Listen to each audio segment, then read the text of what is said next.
I used to think my family was perfect until the DNA test shattered everything. I only wanted to check for a genetic condition. What I found?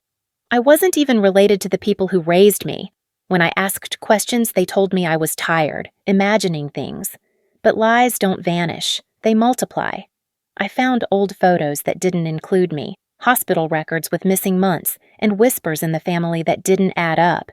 Then came the call, from someone claiming to be my real mother. That's when everything changed. If you think blood makes you family, wait until you hear what mine did. My mother's birthday fell on a Thursday that year. I had just come off a 20-hour ER shift, my scrubs still wrinkled, my eyes barely holding open. I thought they'd be happy I made it at all. But when I walked into the garden strung with fairy lights and classical music playing from hidden speakers, no one looked up, not even my brothers. My sister sipped champagne near the fire pit, whispering with her husband. My father greeted me like he would an acquaintance, a tight smile and a hand to my shoulder. It wasn't until my mother spotted me from across the yard that anyone reacted. Her face lit up. She pushed through a small crowd of neighbors, arms wide, and wrapped me in a hug that smelled like expensive perfume and lavender. "You're here," she said, voice breaking. "You're the only one who never lets me down." That sentence landed on me like a weight. The warmth of it was real, but something beneath it scraped cold. Still, I smiled and nodded, kissed her cheek, and handed her the bouquet I'd picked up on my way. Slightly wilted tulips, but her favorite. Later that night, as the party died down and the garden lights dimmed, I stood by the kitchen window washing wine glasses. My mother leaned against the counter beside me. "You've lost weight," she said. "I haven't eaten properly in days," I admitted. Too many back-to-back shifts." She nodded, then her voice softened. "You work too hard. You always have." We stood in silence. I wanted to ask her something. I didn't know what, but the moment passed like steam.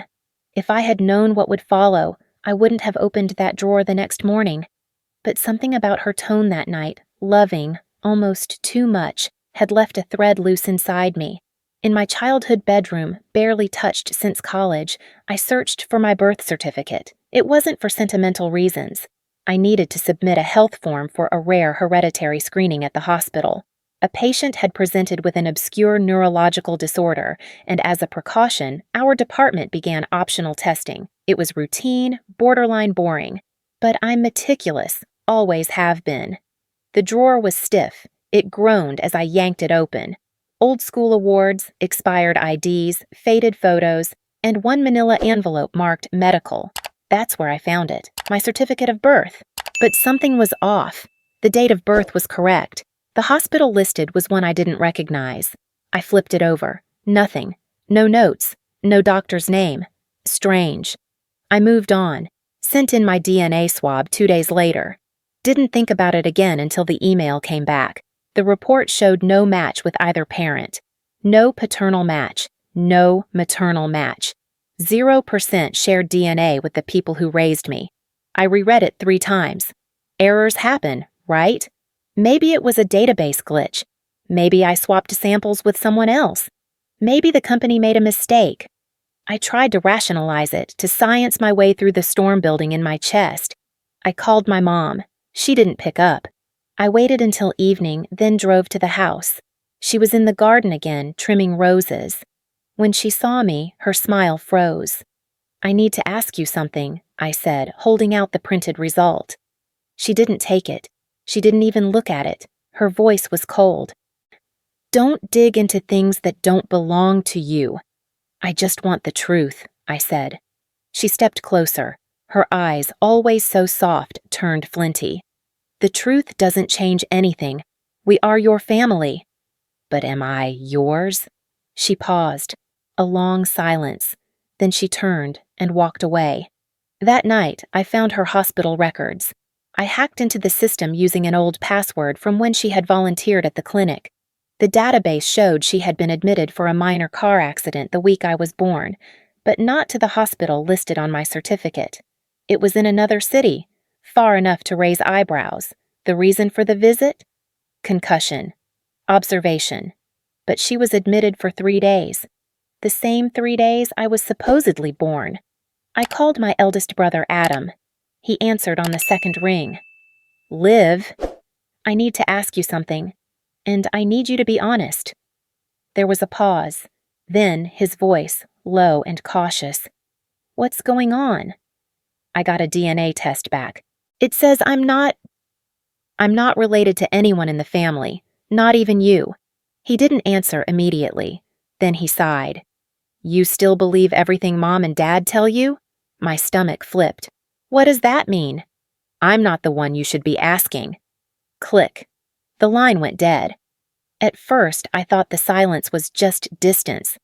After all, families drift. We're adults with our own lives. But when I texted the family group chat to ask about our next get-together, I saw something strange. The chat had been renamed, the photo changed. I wasn't in it anymore. I tried sending a message, "Hey, is something going on?" But it didn't deliver. One by one I checked, blocked, by everyone. It hit me harder than I'd expected, not because I was surprised, but because part of me still believed they would hear me out, that they'd care enough to ask why I was spiraling, that they'd want the truth, too. The next day, I received a message from my sister, Rachel. It wasn't subtle. You should have known your place. You've always been the extra piece, Olivia.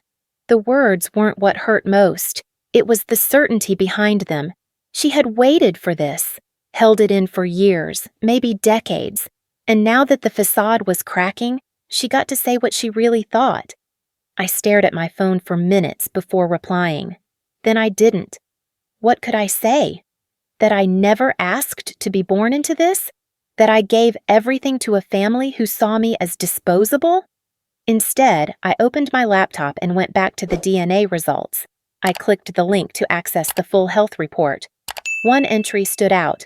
Low probability match for reported maternal history. Underneath that, a suggestion. Would you like to be notified if any close relatives appear in our network? I clicked yes. 3 days later, an email came through. Possible relative match. Potential maternal link. Attached image submitted by user. There was a photo. A grainy, slightly blurred scan of a woman in late pregnancy, seated in what looked like a hospital corridor. She wore a pale blue gown. Her eyes were closed, hands on her belly. She looked exhausted and familiar, because that wasn't my mother. I clicked on the user profile. No real name, just CM. And a brief message. I think we need to talk. There are things you were never told. The email address was encrypted, masked by the Ancestry platform. Still, I replied, who are you? Why do you think we're connected? No answer that day, but the next morning my phone rang from an unknown number. A female voice spoke, hoarse, cautious. I can't tell you my name, not yet, but I know who you are. I sat up straighter. What do you mean? You were born July 8th, 1988, Cedarwood Medical, but that's not where your certificate says, is it?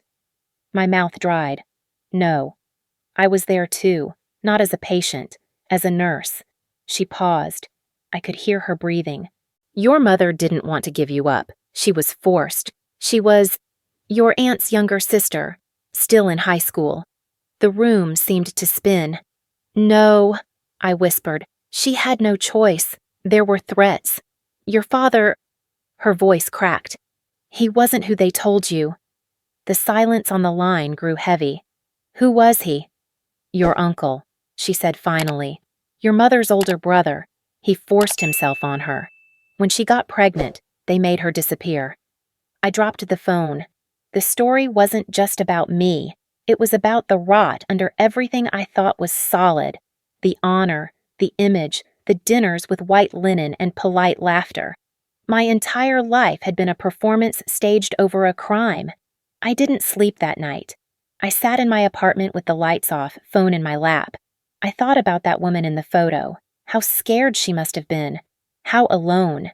By morning, I had a plan. I called the hospital where I was supposedly born, asked for access to archival delivery records. They refused at first, too old, too vague.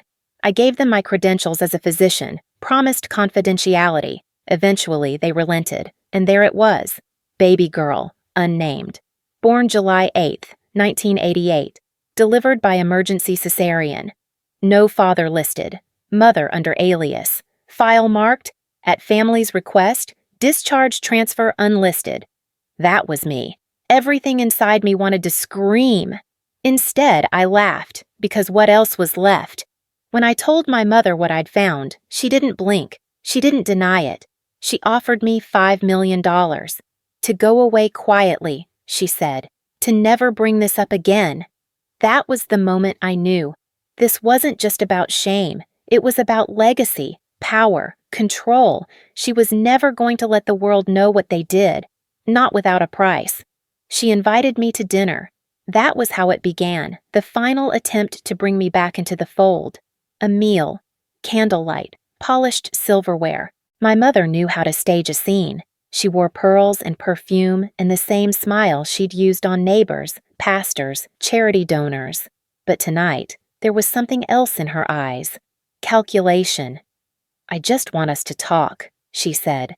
She led me into the dining room where the rest of the family was already seated. My father, my brothers, Rachel, my sister, her husband. Even their kids were there, dressed formally, fidgeting in their seats. It felt like a tribunal. I sat down, unsure whether to laugh or run. "We're worried about you," my mother began, her voice low and smooth. "You've been under a lot of stress." My father chimed in. "This obsession with the past, it's not healthy." Rachel leaned forward. "You don't get to tear us down just because you're confused about where you came from." I stared at them. All of them. "This isn't about confusion," I said. "It's about truth." "You're our daughter," my mother snapped, the smile gone. "That's the only truth that matters." "No," I replied. "I was your secret." The room fell silent. My mother's lips trembled. Her voice broke. "I loved you from the moment I saw you. You were so small, so perfect. I couldn't let them take you away." "I wasn't yours to keep." "I gave you everything." My father stood. "Enough. This isn't therapy. You need to decide. Do you want a family or a scandal?" I stood too. "You want me to forget what happened? What you did? I was born out of violence, covered up by lies. You're not victims here." My mother collapsed into her chair, weeping. The performance was immaculate, almost convincing. Almost. But it was Rachel who gave me the next piece of the puzzle. She followed me to my car afterward, heels clicking across the driveway. "You think you're special," she hissed, "but you're not the only one they lied to." I turned. "What does that mean?" She looked at me, really looked, and then spat the words like venom. "I'm not their daughter either. I found out when I was 16. The maid. Remember her? The one they fired? She was my real mother. Dad had an arrangement with her. Until Mom found out." I blinked. "Twist the knife. Twist the story." "They covered that up too," she said. "So don't act like you're some unique tragedy." I didn't respond. I couldn't. That night, I stared at the ceiling and wondered, if I told the world, if I went public, who would really fall first? My mother? My father?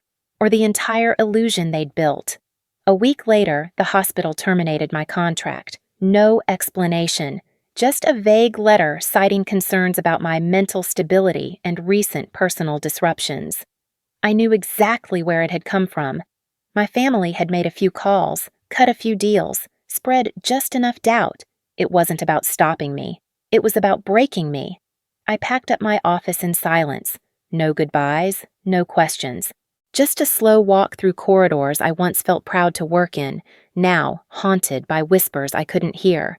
With no job, no family, and no answers, I turned to the last thing I hadn't dared face. My mother's journal. The real one. The one from the woman who had given birth to me. It had been mailed anonymously to my apartment. No return address. Just a brown package with my name written in shaky handwriting. Inside were pages yellowed with time, scrawled in blue ink. Painful, frantic, desperate entries. She had loved me, fought for me, searched for me. Letters she never sent, dreams she never got to see fulfilled.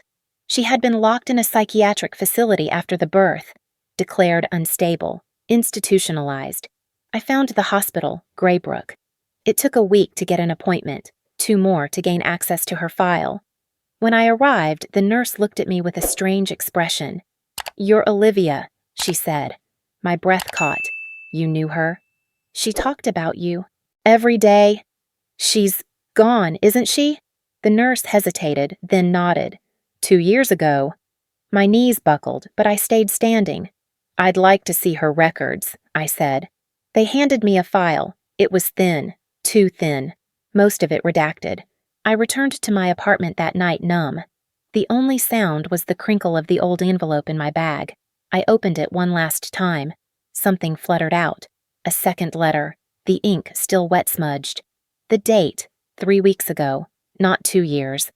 3 weeks. She was alive. The envelope had no return address, no markings, but the handwriting was unmistakable, slanted, urgent, and somehow newer. Inside was a single folded page, my name at the top, a short note beneath it. "I'm safe. I couldn't stay. They found out I contacted you, but I'm alive. I never stopped looking for you." See, there was a number, an international one, no name. I called immediately. It rang 3 times, then silence, then her voice. "Olivia?" I hadn't heard her speak before, but I knew. My body knew. My blood recognized her before my brain could. "Mama," I said. The word felt foreign and sacred. She didn't cry. Neither did I. Not yet. She told me everything. The transfer, the new identity, the threats. How she had escaped only by faking a relapse. How a nurse had helped her flee the country under a different name. "I wanted to tell you for years," she said, "but I thought they'd hurt you." We arranged to meet. A small village outside Lisbon. No cameras, no press, just a rented room and 2 chairs on a balcony that overlooked the ocean. She stood there when I arrived, hands clasped tight, trembling. I didn't say anything. Neither did she. I crossed the distance and wrapped my arms around her. It was the only moment in my life where time actually stopped. Later, over tea, she pulled out a worn file folder. Inside, documents, letters, photographs, all dated over the last 35 years. She had tracked 3 other cases, 3 babies born at Cedarwood Medical during a 2-year span. All with redacted records. All adopted or placed under circumstances that didn't make sense. One of them had been listed as stillborn. A boy. But his file included a blood type that didn't match. We looked him up. He was alive. 20 minutes from where I lived, working as a mechanic. His name was Michael. The meeting was awkward at first. He didn't want to believe it. Said he'd always felt out of place but never questioned why. I showed him the reports, the timeline, the hospital logs. Eventually, he agreed to the test. The results came back in 2 days. 99.9% genetic match. He was my twin. The rage came after that, cold, heavy, and focused. I wasn't broken anymore. I was angry, and I wasn't alone. I decided then this story wouldn't stay in whispers. It wouldn't remain in files or hidden in drawers. It would become undeniable. I started with the house. I met with my father under the pretense of a truce. Said I wanted to reconcile. He invited me to dinner. I wore a necklace camera and kept my phone recording in my purse. He confessed more than I expected, not just about me, about the deals, the payoffs, the fake adoption channels, names I didn't know, people I hadn't imagined. He didn't see the lens. He didn't notice the mic. My mother was harder, slippery, careful. But she said enough. I contacted a journalist I trusted, Nina Voss. She specialized in systemic abuse cases, especially involving high society cover-ups. Her eyes lit up as I laid out the story. "I need verification," she said. "Documents, people willing to speak." "I have more than that," I replied. "I have a plan." Michael agreed to go public. So did my biological mother, under protection. We compiled footage, timelines, DNA evidence. We mapped every false certificate, every manipulation. The timing was everything. My youngest brother, Daniel, was getting married. A massive wedding at a vineyard owned by a politician friend of my father. Guests included state officials, journalists, and the same church leaders who used to praise my family's values. The stage was set. I gave Nina the date. We prepared a digital presentation, videos, testimonies, documents, timed to upload the moment the wedding ceremony began. We embedded it into a QR code printed on the back of the event program. Michael handled that part. The night before, I stood at the edge of my apartment window and watched the city lights flicker. This wasn't revenge. This was reckoning. I stared at the reflection of myself in the glass and thought, you wanted to erase me. But I'm the story now. I turned off the lights and waited for morning. The vineyard was lit like a movie set, fairy lights strung between the oaks, violins playing under a silk canopy, champagne flutes sparkling in every hand. Daniel stood at the altar, grinning like the golden boy he always was. Beside him, his bride beamed beneath a cascade of white roses. My parents sat in the front row, poised like royalty. They didn't notice me slip in. I stayed near the back, close to the AV booth. Michael was already in position. Nina stood with the press pass she'd faked. At exactly 4:15 p.m., the slideshow of childhood photos began. Daniel as a toddler, Daniel in middle school, Daniel on prom night. Then the screen blinked black. A moment of confusion, a stutter in the violin music, and then my birth certificate. Blown up, center screen. Silence fell like a guillotine. One by one, the images rotated. The DNA results, hospital files, video footage of my father's confession, audio of my mother's voice saying she was never supposed to find out, a photograph of my biological mother, her arms wrapped around a newborn, time-stamped July 8, 1988. Guests gasped. Someone dropped their glass. My brother Daniel turned to my father, face pale. "What the hell is this?" My father stood abruptly. "Cut the feed! Shut it off!" Too late.